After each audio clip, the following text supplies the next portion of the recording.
This data spotlight explores migrant education in Washington and begins on page 55 of your board packet.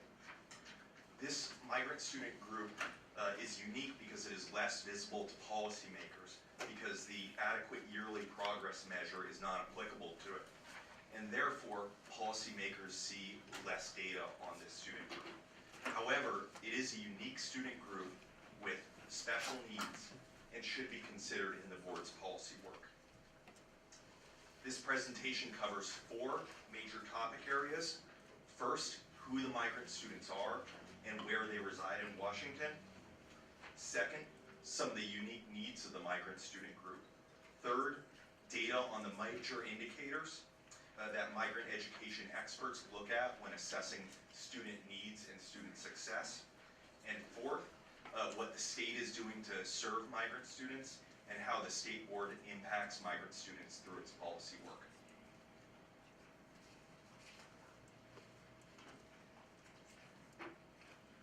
A migrant student is employed or their parents are employed in seasonal agriculture or fishery work. The student has moved from one school district to another in the past 36 months for the purpose of the seasonal work.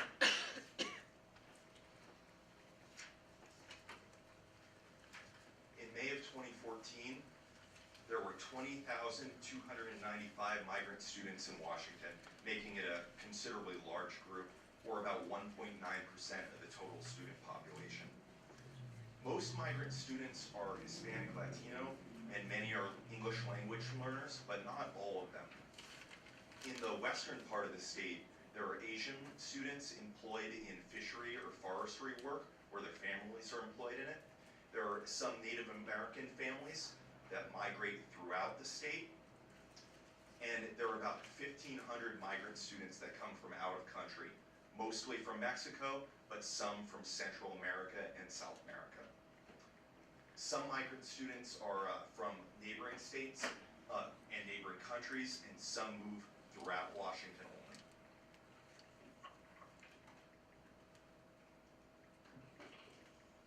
On this map, you will see enrollment of migrant students in Washington, with the dark orange representing 500 or more migrant students, the darker yellow, 300 to 499, and the lightest yellow, 100 to 299, and white being 0 to 99 migrant students.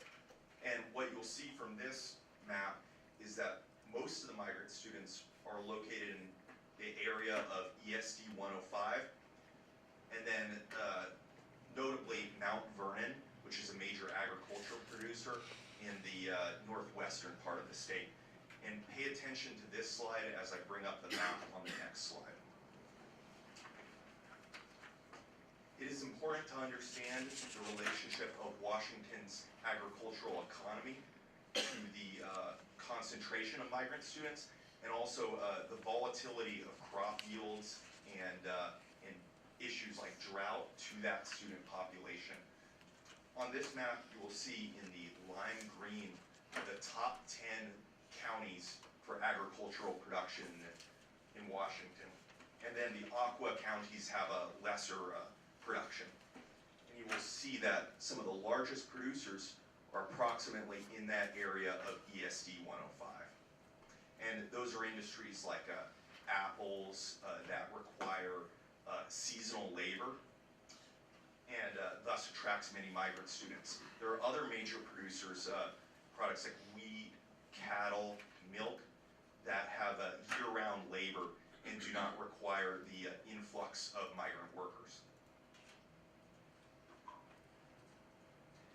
It's also notable that southeastern Washington used to be a large exporter of asparagus, and that brought many migrant families from Texas to Washington in a yearly route, but asparagus production has shifted to other countries, and therefore that student population has vanished from Washington due to the lack of seasonal labor.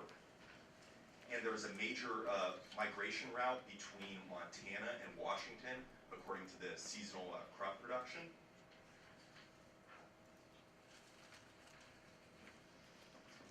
This slide slide is based on the 2014-15 mobility report that shows the influx of migrant students from all other states and countries to Washington.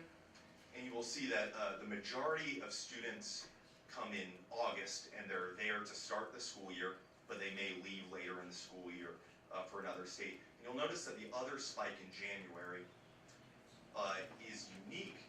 However, on this slide you can see that students coming from Mexico often arrive in January and are part of that spike in the last slide. And a part of the reason for this is that in the October, November, and December months, there is less need for migrant labor as there's less crop activities to do. And also housing expenses are higher due to energy and heating bills. So many students and their families will return to Mexico for the warmer seasons and then come back in January in time for crop production.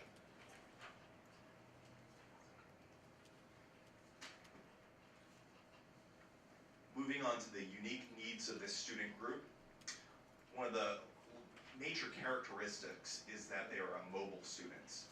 And mobility is defined as students moving from one school district to another within 1 year, slightly different definition than migrant students, which are within the last 36 months. But nonetheless, mobility has been linked to negative impacts on student outcomes due to whether it be lost instructional time or getting used to a new book, a new teacher, new friends, new environment. And that can create situations of unfamiliarity and also difficulty transferring credits. Some of this is akin to the troubles faced by military students, but without as much infrastructure to support them.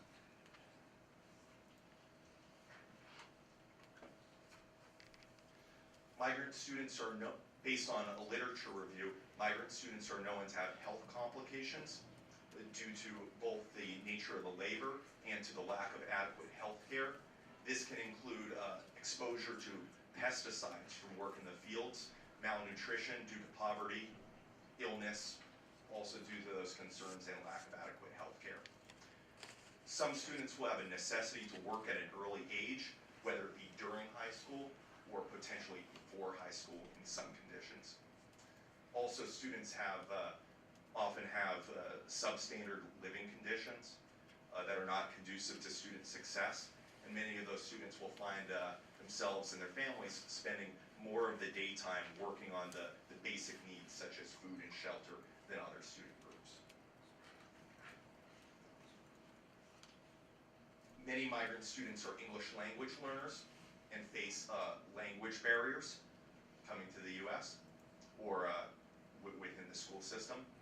Also, a lack of parental knowledge of the American educational system because these are agricultural workers and often will not have a high level of education. And there are, of course, the effects of poverty with migrant students and their families earning far less money than their typical peers.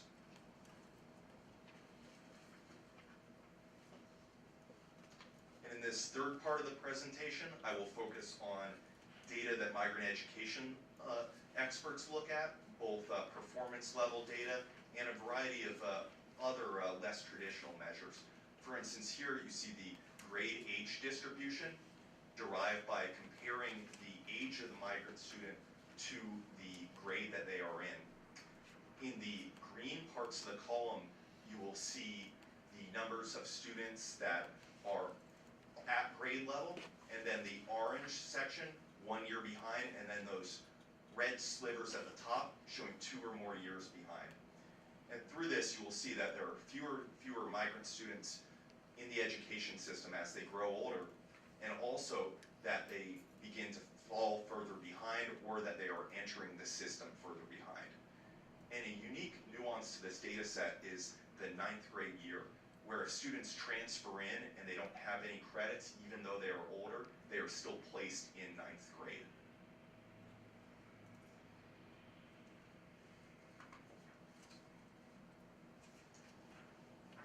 On the screen now are credit accrual data that compare the credits that students have earned based on CEDARS data to the local school district requirements. You may remember this data set from my presentation at the last board meeting on advanced course taking, and also from Research Director Linda Drake's presentation later on today about 24 credit graduation requirement implementation. And as you can see here, the students fall further and further behind on the number of credits as they go through high school. And a number of migrant education services are dedicated to credit accrual to try and get students back on track to graduation. Yes, if it's correct. It is. Yeah, so Parker, is this looking at all students, including those that aren't in the system anymore? Is there any indication, or is this just the students that are left in the system at this point? Well, this data is difficult to look at because, as you would know, the enrollment is captured in October or May. And, some students would have left by the time May comes around. Some students will have left by the time October is around. I'm not sure what time of the year this is captured at, but it would certainly miss some students. So when we look at the 68% in 12th grade on track to graduate, that's of the 12th graders that are still in the system? Correct. Correct. That would not include the number who have already dropped out or who have not gone on to high school due to the necessity to work or for other reasons.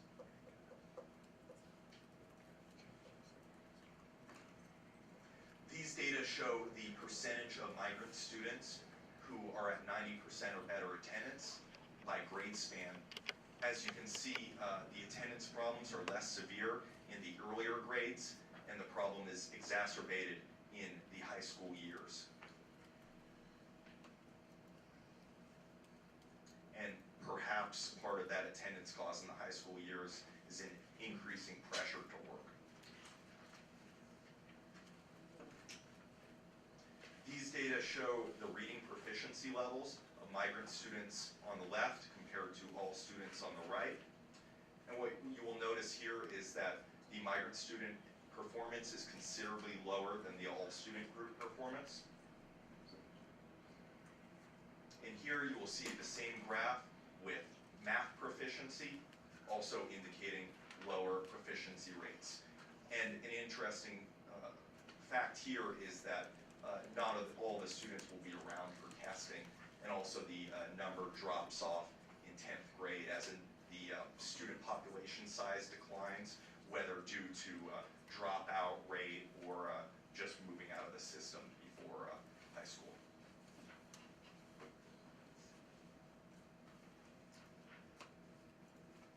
Moving on to the fourth and final part of the presentation, what the state is doing to serve migrant students. The legislature in 2003 enacted House Bill 1079, which grants residency status to students for the purposes of higher education tuition rate.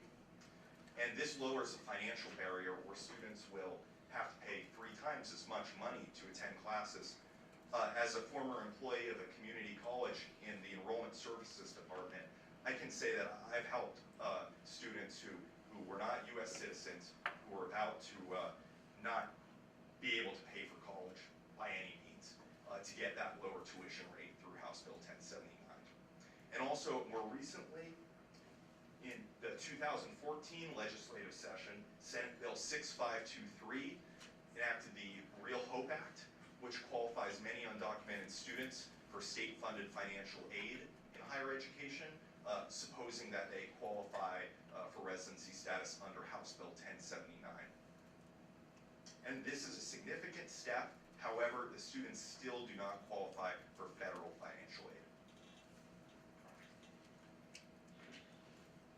The state, including the OSBI Migrant and Bilingual Education Office, has done some great work to provide opportunities for migrant students to earn more high school credit through unique programs.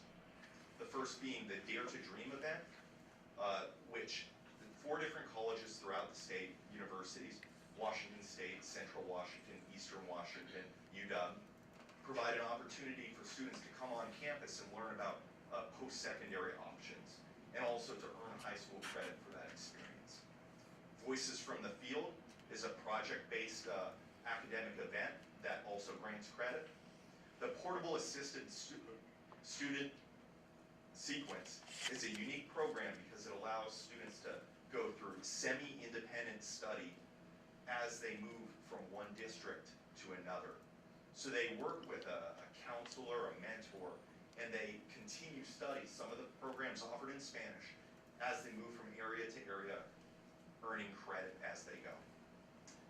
Then there is work of the state board, the competency-based crediting for world language, which in particular for Spanish language proficiency, the majority of the students earning competency-based crediting in that area earn it for Spanish, can allow students up to 4 credits for Spanish language knowledge. However, it should be noted that this is a particularly difficult assessment for students who have not had formal education in the Spanish language because of writing skills.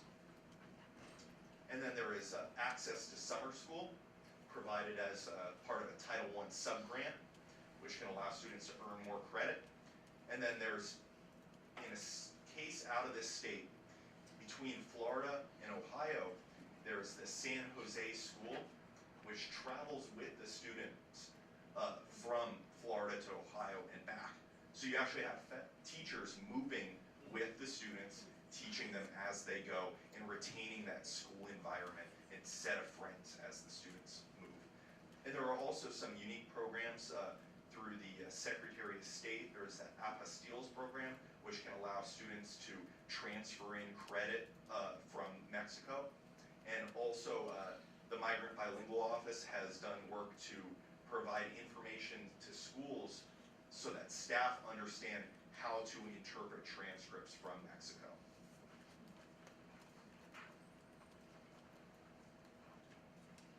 The state board affects migrant students through its policy work in several ways, one being the graduation requirements.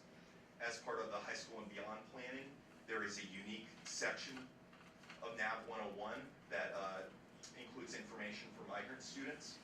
Assessment alternatives are important to